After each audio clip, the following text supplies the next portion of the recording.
أحبتي في الله، لا شك أن الحق منتصر دوما، وأن الباطل مهزوم.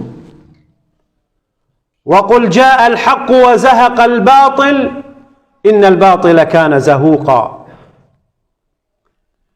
كثيرا ما نرى في الإعلام من هجمات على الإسلام وإهانة لكتابنا القرآن الكريم، ومحاولات للنيل من سيدنا المصطفى عليه الصلاة والسلام بالرسومات الخبيثة أو بالإهانات. استفزاز للمسلمين لا ينقطع ومستمر، ويجب هنا أن يتوضح للكل وللمسلمين خصوصا وللناس عموما لماذا هذه الهجمة على القرآن الكريم؟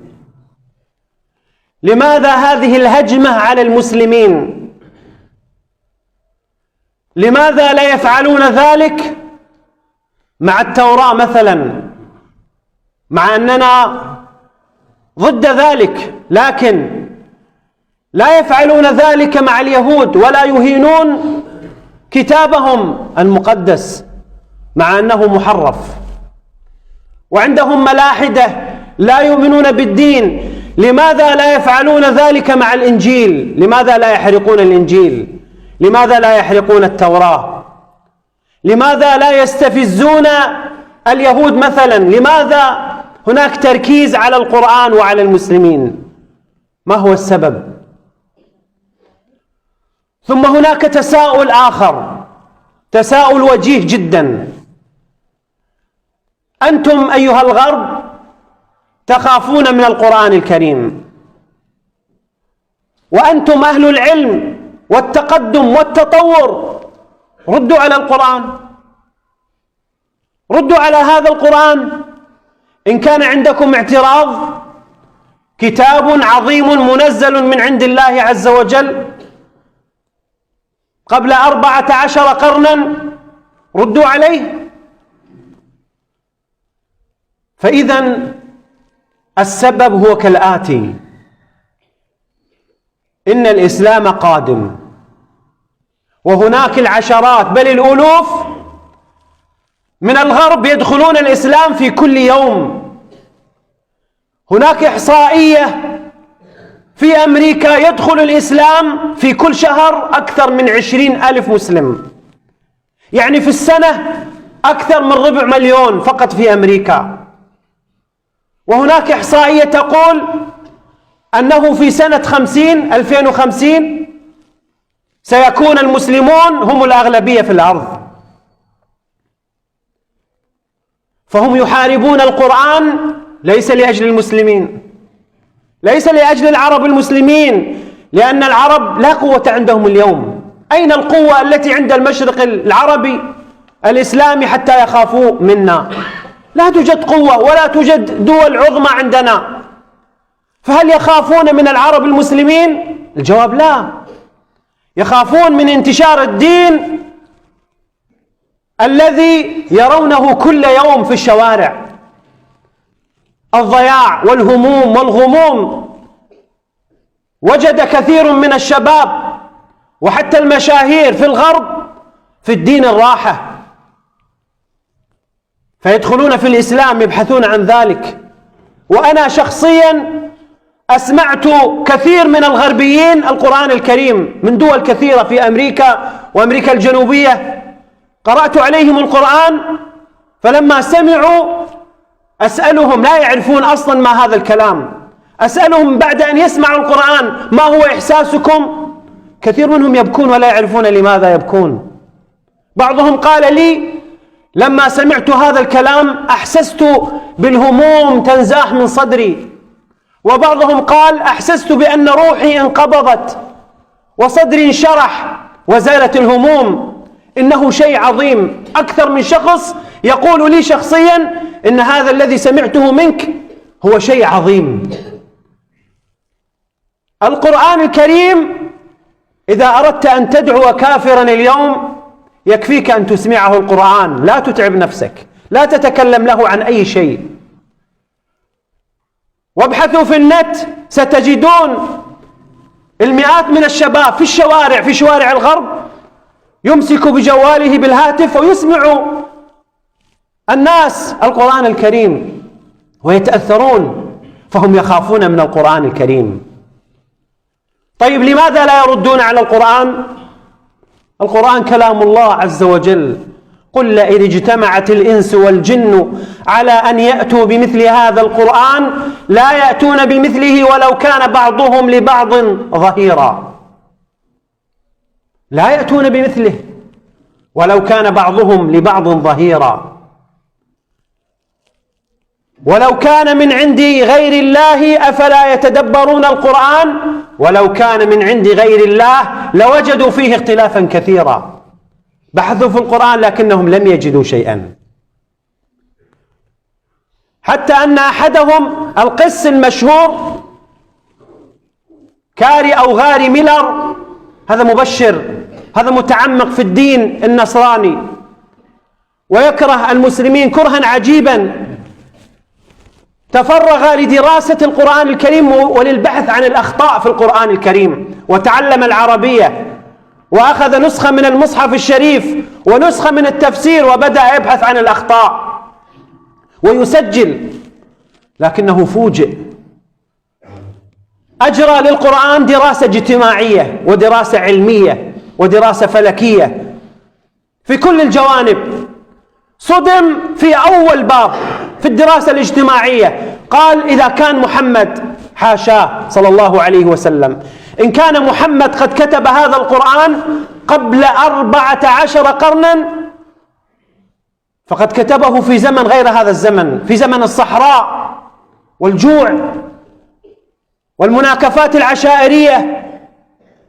فبحث في الحالة الاجتماعية، كم مرة ذكر اسم محمد عليه الصلاة والسلام في القرآن؟ إن كان محمد هو الذي كتب القرآن فينبغي عليه أن يكثر من ذكر اسمه.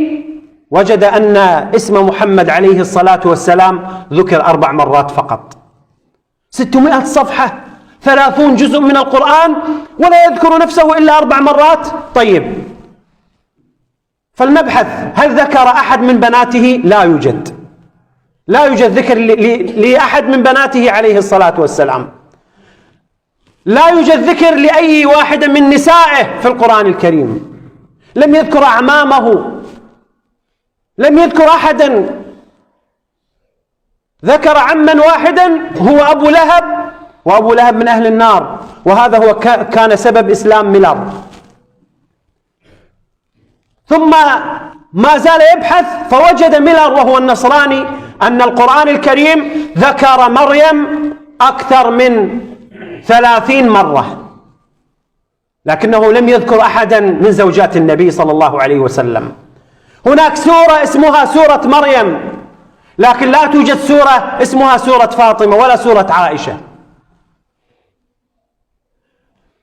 عيسى عليه السلام ذكر أكثر من ذكر 25 مرة، ومحمد عليه الصلاة والسلام يذكر 4 مرات، وموسى ذكر، وإسماعيل وآدم وإسحاق والأنبياء.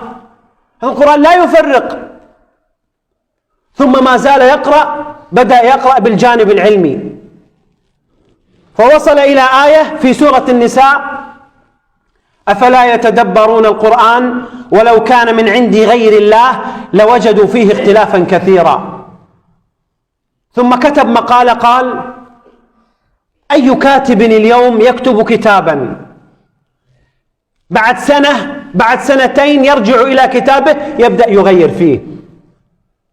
كل واحد منا اليوم إذا كتب كتابا ومؤلفا إذا قرأه بعد أن تعصره السنون سيتغير رأيه ويغير بعض العبارات.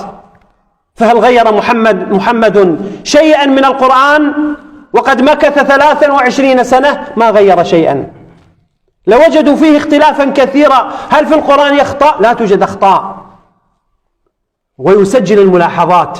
ثم وصل إلى سورة الأنبياء: أولم يرى الذين كفروا أن السماوات والأرض كانتا رتقا ففتقناهما وجعلنا من الماء كل شيء حي أفلا يؤمنون. صدم هذا العالم، وهو كان بروف في علم الرياضيات، صدم لما وصل إلى هذه الآية. القرآن الكريم يذكر قبل 14 قرنا نظرية عن الانفجار العظيم وتكون الكون، أن السماوات والأرض كانتا رتقا ففتقناهما، ثم وجعلنا من الماء كل شيء حي، وهو يعرف لا يوجد شيء في هذا الكون إلا والماء أحد مكوناته. ثم وصل إلى الجزء الأخير من القرآن الكريم، إلى سورة المسد: تبت يدا أبي لهب وتب ما أغنى عنه ماله وما كسب سيصلى نارا ذات لهب وامرأته حمالة الحطب في جيدها حبل من مسد. ثم ذهب إلى التفسير وإلى التاريخ. من هو أبو لهب؟ إنه عم النبي صلى الله عليه وسلم. طيب، القرآن الكريم يقول أن أبا لهب في النار. أبو لهب عاش بعد هذه الآية، بعد هذه السورة 10 سنين. تفكر ميلر وقال: أنت يا أبو لهب، أنت يا أبا لهب، عشت 10 سنين بعد نزول هذه السورة، لو أسلمت حتى نفاقا وكذبا لا أحرجت محمد، لأن الذي يسلم لا يدخل النار.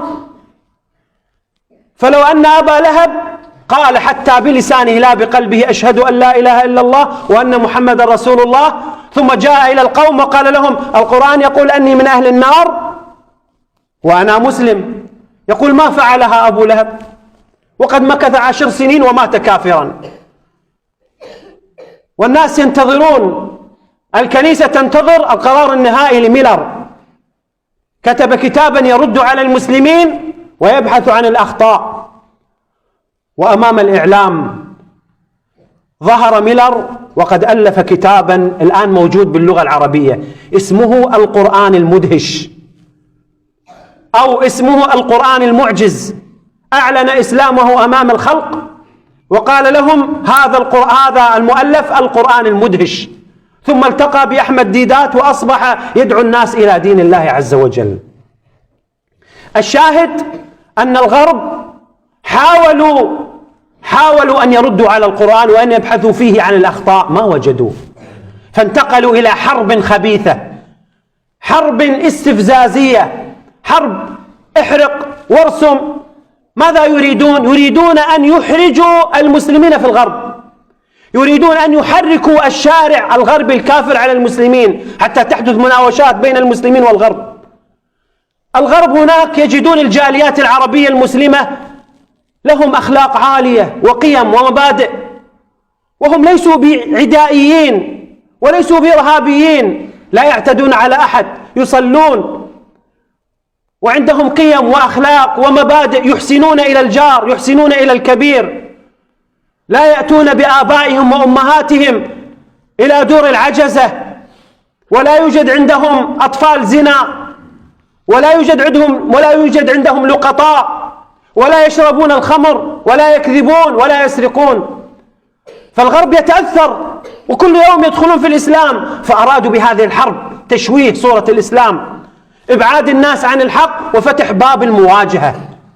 هذا هو السبب في وجود بين الحين والآخر هذه الأمور والمشاهد والتصورات، أن الغرب يأتون بنسخة من المصحف يحرقونها أمام أنظار الأمن، أو رسوم مسيئة، كل ذلك استفزاز، يريدون منه إبعاد الناس عن القرآن وعن الدين. لكن الإسلام منتشر، وليس الرد على هؤلاء من قبل المسلمين يكون بالضوضاء أو بالتشويش أو بالتشهير أو بالكلام. الرد على هؤلاء بالالتزام بالقرآن الكريم، الرد على هؤلاء بالإقبال إلى القرآن الكريم من الشباب ومن الكبار، أن نقرأ ونتدبر هذا القرآن، أن نتمسك بهذا الكتاب العظيم. سماع القرآن الكريم اليوم يؤثر على النفس إيجابا، يؤثر على النفس المهمومة والمغمومة، يرفع الهموم والغموم. أصبح شبابنا اليوم المهمومون والمغمومون يذهبون إلى الغناء ولا يسمعون القرآن الكريم، مع أن القرآن هو العلاج الناجع الذي يرفع الهموم والغموم عن القلوب. لو أنزلنا هذا القرآن على جبل لرأيته خاشعا متصدعا من خشية الله. الله نزل أحسن الحديث كتابا متشابها مثاني تقشعر منه جلود الذين يخشون ربهم ثم تلين جلودهم وقلوبهم إلى ذكر الله، وإذا تليت عليهم آياته زادتهم إيمانا وعلى ربهم يتوكلون. أسأل الله جل وعلا أن يجعلنا وإياكم من الذين يستمعون القول فيتبعون أحسنه.